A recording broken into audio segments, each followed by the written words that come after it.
For today's critical thought, we are talking about action design, and more specifically, how the flow and feel of action games have evolved over the 2010s. And it all comes down to one very simple question. Did you enjoy fighting the Marauder from Doom Eternal?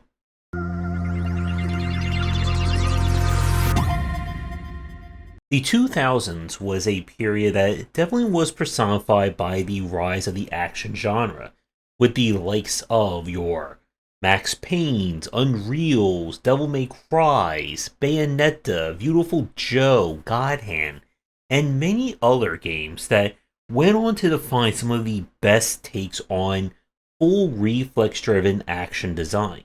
But as we entered the 2010s, what we began to see was this push towards abstracted or RPG-based design. First with the likes of the Souls-likes, with this idea of combining a reflex-driven action game with the character progression and equipment systems of an RPG.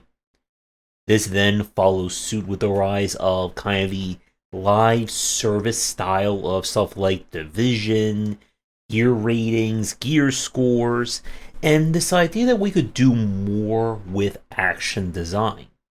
And kind of the old guard, or what would become the final symbol of this style, would be something like Doom 2016, Devil May Cry 5, and that particular era.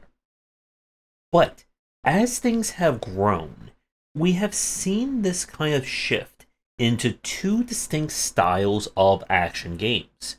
And it really presents a very interesting kind of split between what people are looking for in terms of action games and whether we are talking about just pure hack and slash, first third person shooters, anything that again has this kind of focus on the player's reflexes. So the old way again is it's not so much a turn your brain off and just rip and tear, but it's more about this very reactive form of play. The player walks in the room, 10, 15 enemies spawn, and we have a grand old time slicing them, blasting them, and just kind of being the most powerful piece on the board. And we can even see this kind of very much like a micro set of reactions into something like Hotline Miami, where in Hotline Miami, you're not focusing on 10 rooms ahead. You're focusing on whatever enemy is immediately in front of you. And again, this is where we look at the kind of classic sense of the flow of action-based design. But here's where things began to shift. And it's not so much kind of responsible with that of Dark Souls, Division in that era, but this idea that we can make it more thought-based, not so much abstracted-based, although that is a major point about this, but it's this idea where the enemies are not passive. They are not there just to be your kind of, I guess, like stepping stone to greatness.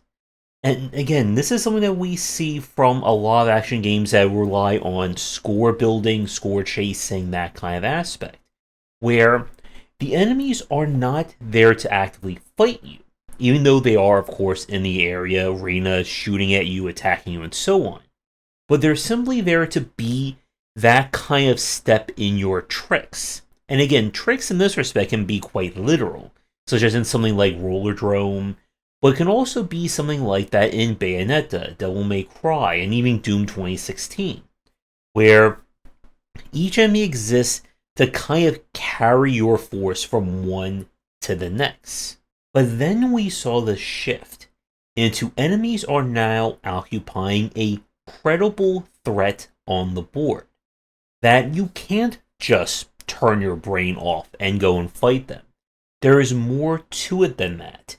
And this goes beyond kind of what we saw in 2000s era action games, where you had different enemies who would have different kinds of skills. You know, the archer that stays way in the back, a supporter guy who buffs. Now it's a case of, hey, this enemy is completely immune to pistols, so you need shotgun. oh, this enemy will take more damage from sniper rifles. This enemy can only be hurt once you deal with their weak point, and so on and so forth. And of course, in terms of where I began with this little stinger of our video, the game that really pushed this to the forefront is Doom Eternal.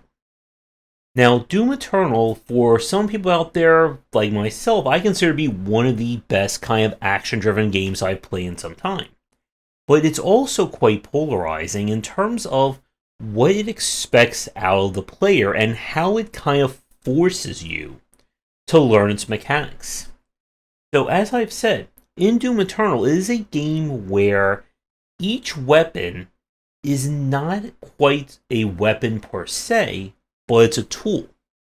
If you look at Doom 2016, every weapon is gun.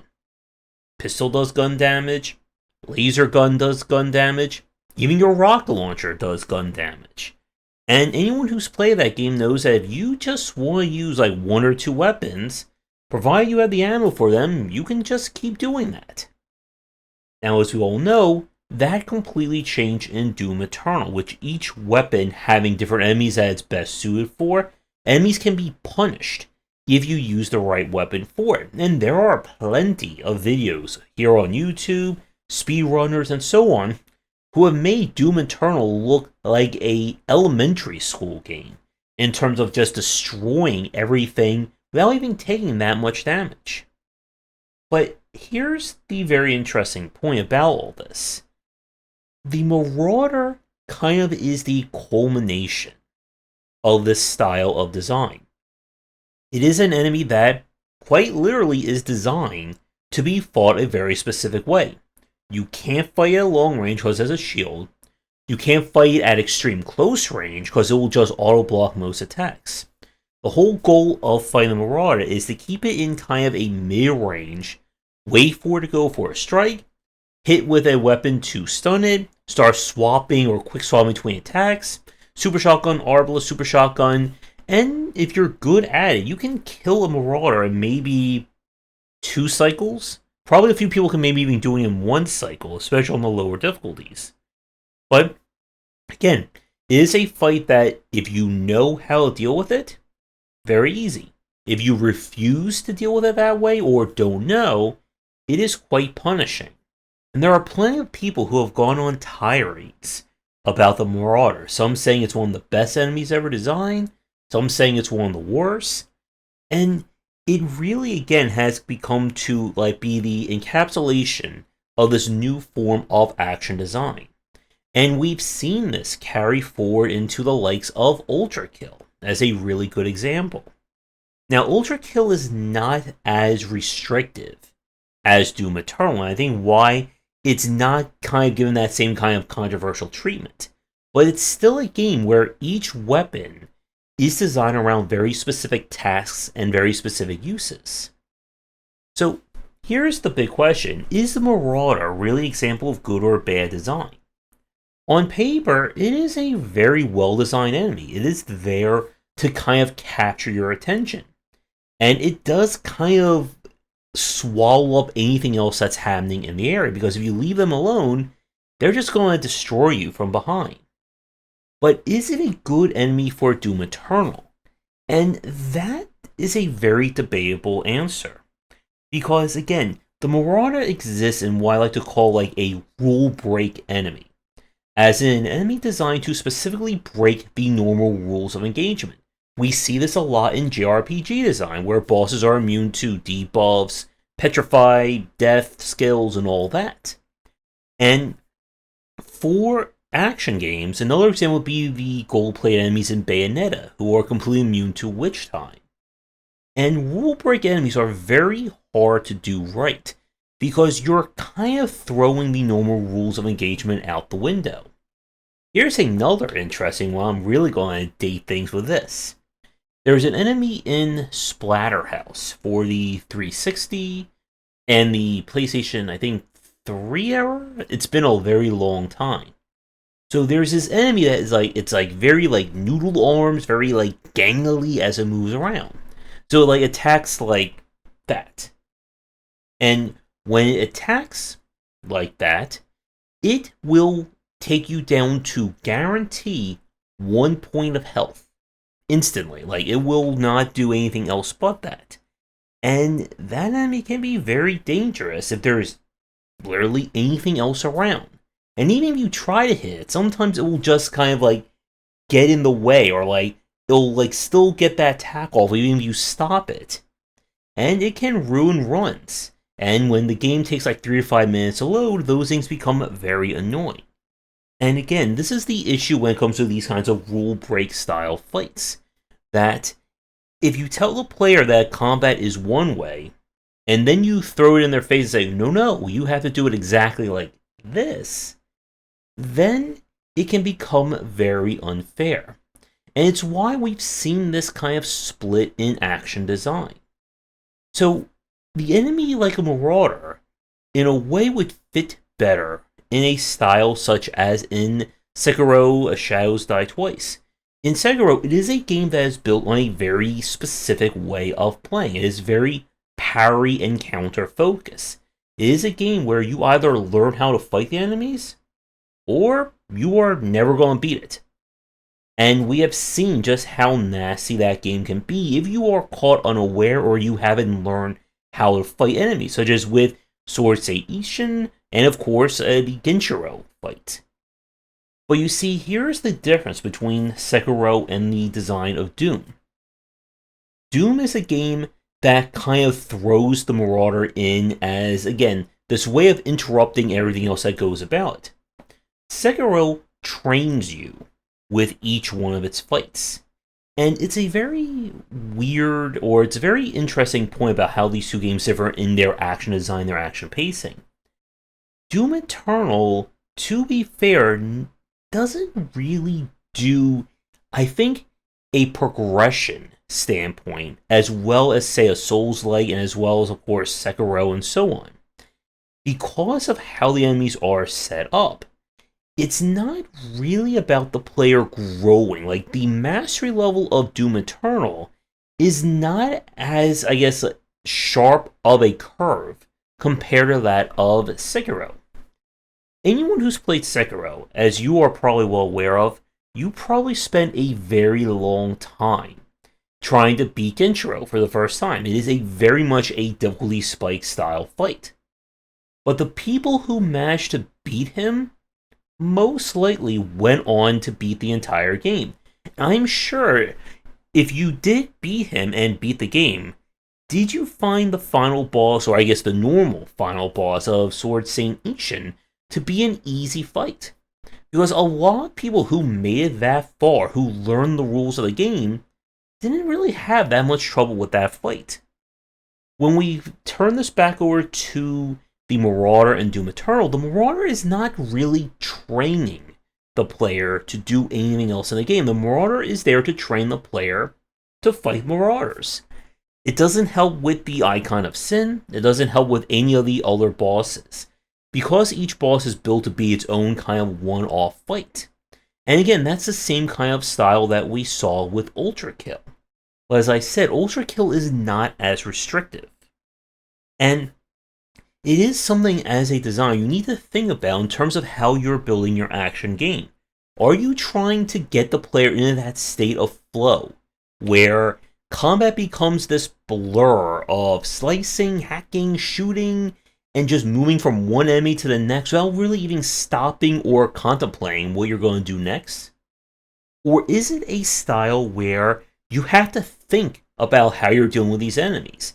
Is it like, okay, I jump in the air, there's an aerial enemy, he takes more damage to crossbow, switch to crossbow, hit them, switch to my grapple, go over there, hit this enemy with a shotgun, flip over there, hit this enemy with a rocket launcher, and it becomes a lot more strenuous, and it becomes a lot more button heavy. And that again is kind of where we see this split in terms of action design, where a lot of the older style, the boomer shooters, the hack and slash action games, they don't need a lot of button presses. Again, normal attack, heavy attack, maybe a dodge, and again, move around and rip and tear. But even with the likes of Doom Eternal, Ultrakill, Turbo Overkill, there's a lot of kills in these last few years that they become a lot harder to kind of pick up and play, and where their higher than normal skill curves and skill floors come from. And there are people who don't like that style. When I interviewed the developer of OTXO earlier in 2023, we talked about how he was more inspired by the likes of Hotline Miami and, of course, the original Doom 2016, and didn't particularly like Doom Eternal. That there are people who want to play an action game as being the most powerful piece on the board. They want to be able to kind of show off. They want to just walk into a room and, a minute or two later, that room is completely blood-filled. And you may have like a little S plus or AAA or however you want your final grade to be. So to begin to wrap things up, action design has definitely seeped more into other genres, and so has been this push for a greater sense of complexity. That we want the weapons, the guns, whatever you're using, to have more personality to them beyond just, this does 5 points of damage, this does 10 points of damage. And in order to convey that, the enemies have to be different. If we look at stuff like Painkiller, way back in the 2000s, Painkiller was a game that featured a lot of different weapons. Everyone had its own different secondary attack. It was pretty cool. But most of the enemies just responded by running straight forward or staying in the back and sniping. There was no need to do anything more with that. And again, we can even go further back with the likes of Serious Sam. But as we've seen this grow for greater calls for complexity and depth in games, it has to come for both what the player can do and what the enemies can kind of push against them in return. So for those of you watching, I'm curious, did you enjoy Doom Eternal? And more specifically, did you enjoy fighting the Marauder? Yes or no?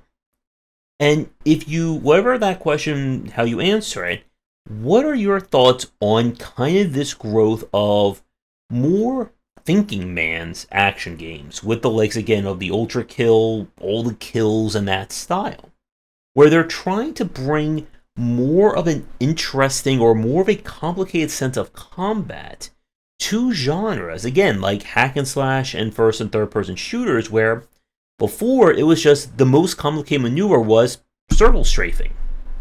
Today, you try that in a game like Ultrakill, you're still going to get stomped. That's going to do it for today's video. Thank you so much for watching. Be sure to do the YouTubing stuff people tell you to do. If you're interested in more of my thoughts on design, check out my books wherever they are sold. Visit our Discord and Patreon, and come back for daily discussions on game design here, and on game wisdom, where you some of the art and science of games.